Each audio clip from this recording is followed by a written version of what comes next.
E aí, tudo bem? Eu espero que esteja tudo bem com você. Seja bem-vindo mais uma vez ao Podcrash. Esse é mais um projeto maravilhoso da Sabaoth Church. Estamos aqui diretamente nos estúdios da Sabaoth Church em Campinas. E hoje eu tenho a honra de receber a nossa pastora global, a mulher que começou toda essa aventura de propagar o reino de Deus através desse ministério maravilhoso.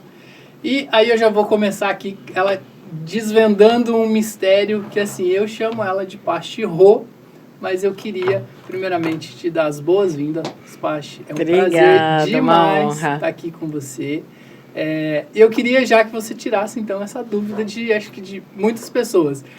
Como pronuncia o seu nome? Porque, assim, eu tenho um nome difícil também e cada um chama de um jeito. Aí eu já ouvi Roselen. Como é o correto? Foi assim, a vida inteira, todo mundo tentando pronunciar. Uhum. Na realidade, é um nome inglês, seria Rosalind. Mas entendi. Ninguém no Brasil nunca falou Rosalind. Daí ficou no Brasil, ficou Rosellen. Só que muitas pessoas me conhecem hoje no Brasil, mas me conheceram na Itália. Na Itália, todo mundo me chama de Rosalind. Então, os pastores brasileiros que me conheceram na Itália, eles fazem meio português, falam Roselen. Entendi. Entendeu? A minha mãe me chamava de Roselen, o nome é Roslen, e os pastores que me conhecem lá e ouvem Roslen, traduzem e falam Roselen. Entendi. Bom, então eu vou continuar como Pachi Rô e tá tudo certo. Tá tudo ótimo. Ótimo. Que tem para o mundo inteiro, né? Onde exatamente, tiver, não importa, tá tranquilo. Que legal. Pachi, aqui eu gosto de começar os nossos episódios contando um pouco dos inícios. Eu gosto muito de me inspirar nos inícios, mas eu acho que não tem muito o que falar da sua trajetória, porque ela já é muito conhecida. O Ministério Sabaoth, ele já é muito fortalecido no mundo. Então eu queria começar assim já pedindo para você falar para a gente um pouquinho de como é esse desafio de liderar uma igreja global, né? Assim, eu sei que o Espírito Santo ele nos sustenta, ele nos capacita, mas tem toda a questão humana, física mesmo, né? A questão emocional, o deslocamento. Acho que viver sob jet lag é uma coisa que não é muito legal. Então conta pra gente assim, como é esse desafio de cada hora estar num lugar diferente, com idioma diferente, com horário diferente. Olha, é bem fácil, porque eu acho que quando a gente entende que a gente não é Deus, tudo vai ficando fácil.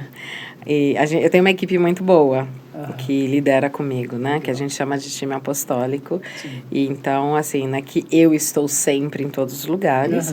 Tipo, tem igreja que eu passo cada 2, 3 anos. Mas essa equipe do time apostólico, eles cuidam, né? De algumas partes da nação, tudo. E todos eles são os meus discípulos. Então, assim, não é tão pesado como parece. Lógico, eu viajo bastante, não só para visitar as nossas igrejas, mas porque eu vou muito para conferências, sobretudo conferências de plantação de igreja, porque, assim, é um fenômeno que a nossa igreja cresça na Europa, onde a maioria das igrejas fecham e tal, né? Então, acabam me convidando nos Estados Unidos, igreja batista, até muitas igrejas que não tem nada a ver com pentecostal e tal, porque eles falam como é que vocês fizeram, entendeu? Mas eu aprendi já, eu durmo em qualquer lugar, eu sou bem missionária, entendeu? Eu durmo em pé, tipo, agora mesmo eu tava sexta-feira em Portugal, sábado à noite eu já tava na Itália, domingo eu tava na Itália, segunda eu cheguei aqui, tipo, quase meia-noite, ontem eu tava em Florianópolis, dormi 2 horas e hoje eu tô aqui em Campinas. E aí eu não sinto porque eu durmo. A verdade é que pra mim o avião é assim, eu sentei, eu apago. E eu aprendi muito, quando o voo é longo, até meu tempo com Deus, a estudar. Então, assim, o avião e os aeroportos são meio casa. E aí você vai se adaptando. Assim, precisa, quando você tem, assim, você é bem com coração missionário, você precisa ter um espírito de adaptação bem grande. Sim. Tipo, se puder dormir num hotel bom, ótimo. Não puder, dorme no chão. Assim, dorme no aeroporto. Tá tudo legal, dorme no aeroporto quando pode, no B&B, na igreja. Então, assim, essa adaptação eu sempre tive, porque eu sempre tive um coração missionário, eu sempre achei onde Deus mandar, tá mandado. Lógico que todo mundo prefere estar num 5 estrelas, mas eu acho que a felicidade está aqui, né? Então, é muita aventura. Dormir no barco, indo para Amazonas, é bem legal também. Então, é aproveitar cada momento. Sim. Agora, como organização mesmo, a gente é bem organizado. Eu creio que quando você aprende a trabalhar com um time, né? aí não fica pesado. É até bem engraçado, porque as pessoas às vezes falam, nossa, talvez você não tenha tempo pra nada. Eu falo, não, eu tenho. Eu tenho tempo. Ou, tipo, na nossa conferência, eu não faço nada mais.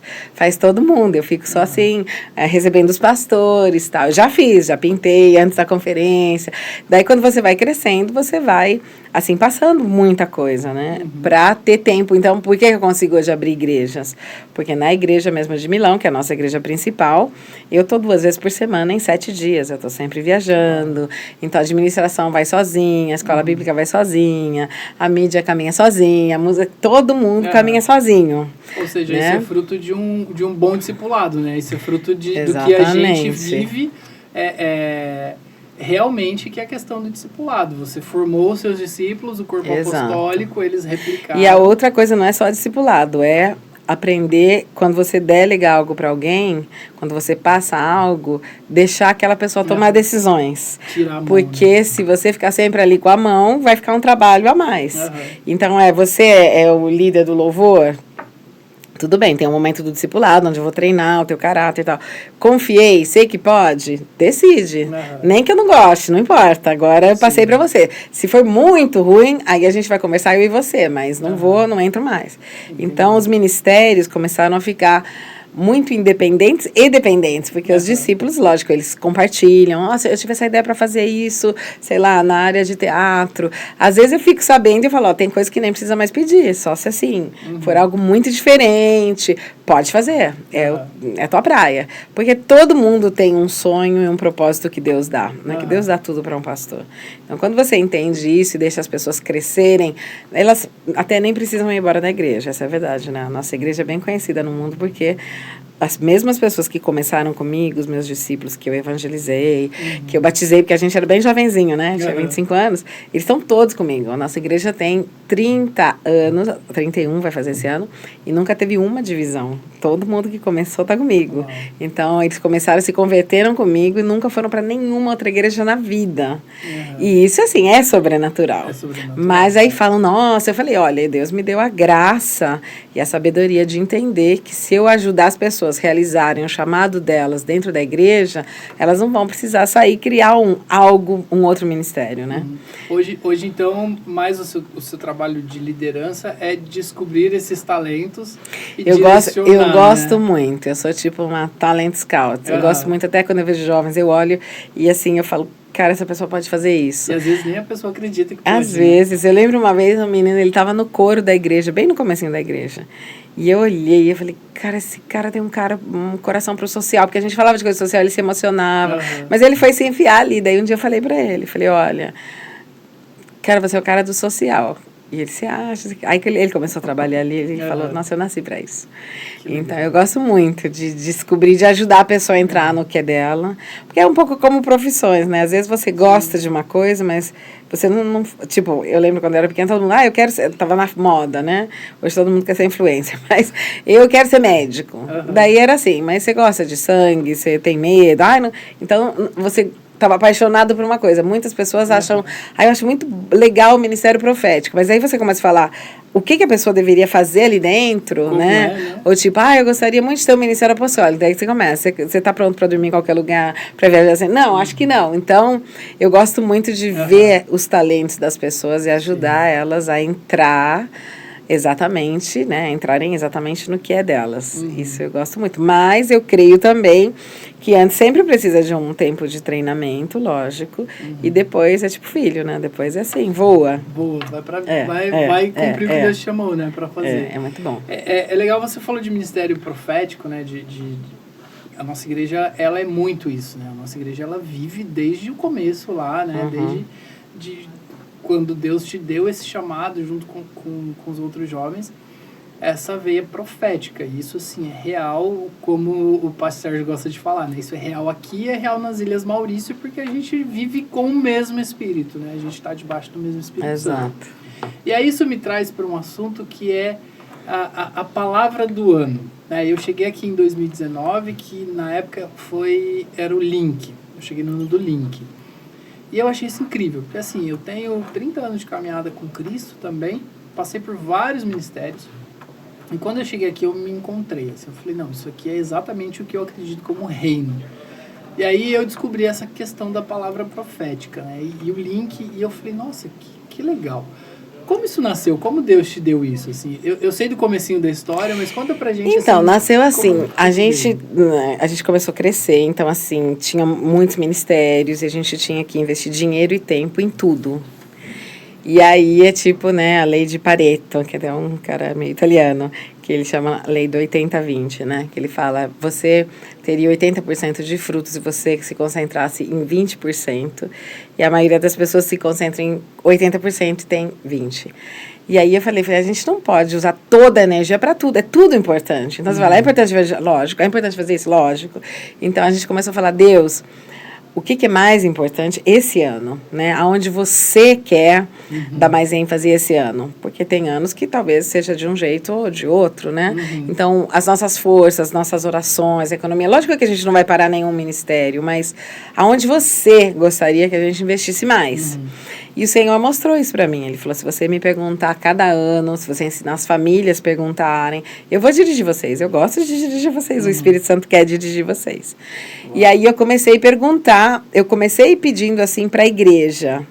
E depois Deus começou a falar para mim para a igreja de Cristo. Eu entendi que muitas das palavras, quase todas, que eu achava no começo que era só para Sabaoth, eram palavras que tocavam a igreja de Jesus. Porque, assim, até no ministério profético tem gente que é mais local, gente que é mais mundial, gente que é mais de governo e tal, né?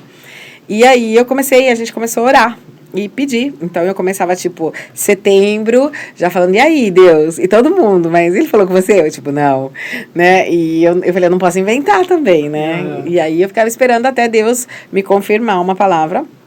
E a gente começou a ver que quando ele dava essa palavra profética, assim, tudo naquele ano acontecia em um modo sobrenatural dentro daquela palavra. Eu lembro a gente começou isso tipo em 96, acho. A nossa igreja começou em 94. Já tem bastante tempo. Então a gente começou a pedir e tal, né? Teve um ano que, por exemplo, ele falou, era o ano 2000, onde era um ano da ação. Daí ele falou, ano da ação. Daí ele mostrou pra gente que a gente tinha um monte de coisa, sabe assim, que tá na fila? A gente vai fazer isso, mas nunca tinha feito. Ele falou, tá, esse ano vocês vão fazer tudo isso que vocês fazem anos que vocês estão falando que vão fazer, nunca fizeram. Desengavetar os projetos. Exatamente. Gente, aquele ano, e Deus falou assim, eu vou dar economia, eu vou dar tudo pra vocês fazerem. Foi incrível. Quase todos os ministérios que a gente tem hoje, que a gente sonhava tal, nasceu naquele ano. Então, foi acontecendo. Isso foi em 2000. Foi em 2000. Daí teve uma palavra que era tipo um ano de multiplicação dos talentos. Aí teve gente que escreveu poesia, quem fez música. Naquele ano, saiu assim os nossos primeiros CDs, os primeiros livros, poesia. Então, todo mundo começou a entrar na palavra e produzir. A gente começou a ver que isso fazia bem para a igreja.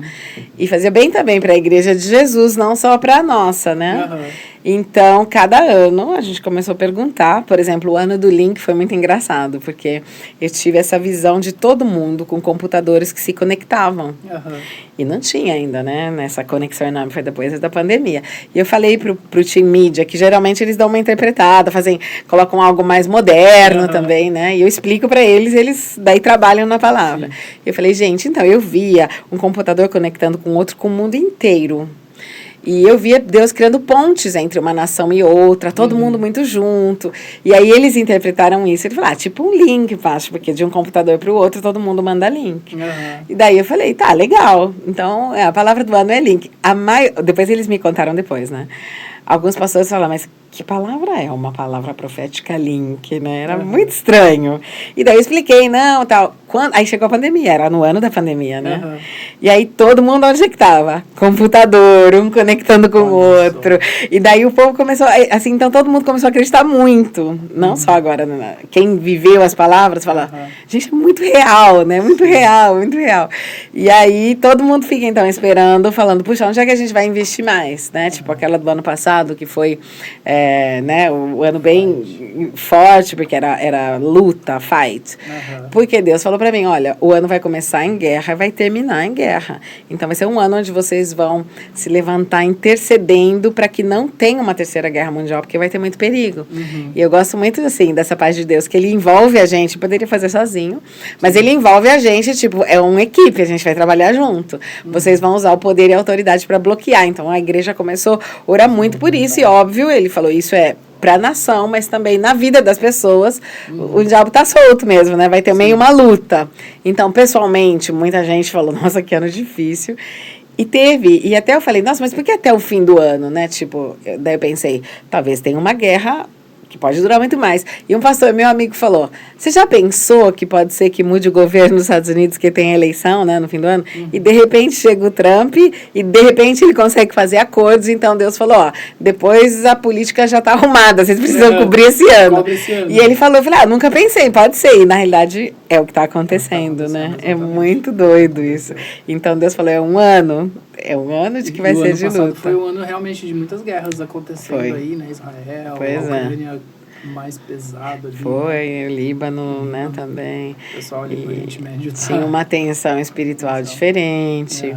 Então, cada ano é meio assim, o que você quer, Senhor? E ele começou a falar muitas coisas assim, nações e igreja. Então, às vezes, eu vejo como algo para a igreja, não só para a nossa igreja. Sim. Tanto que tem muitas igrejas, tem muitas igrejas que não tem nada a ver com a gente, que estão ali, né, meia-noite com a palavra do ano, que a gente quer entrar nisso também. E muita gente fala, nossa, eu estou entrando nessa palavra, Eu tenho um amigo que ele foi meu pastor e hoje ele tem um ministério dele, Deus tirou ele de onde nós estávamos e abriu o ministério dele aqui no Matão.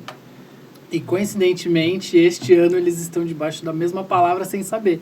Eu cheguei lá, fui visitá-los semana passada e tinha um banner bem grande, assim, escrito capacitação. Eu falei, nossa Deus, olha só, não é que a coisa funciona desse jeito mesmo? É o mesmo espírito, lógico.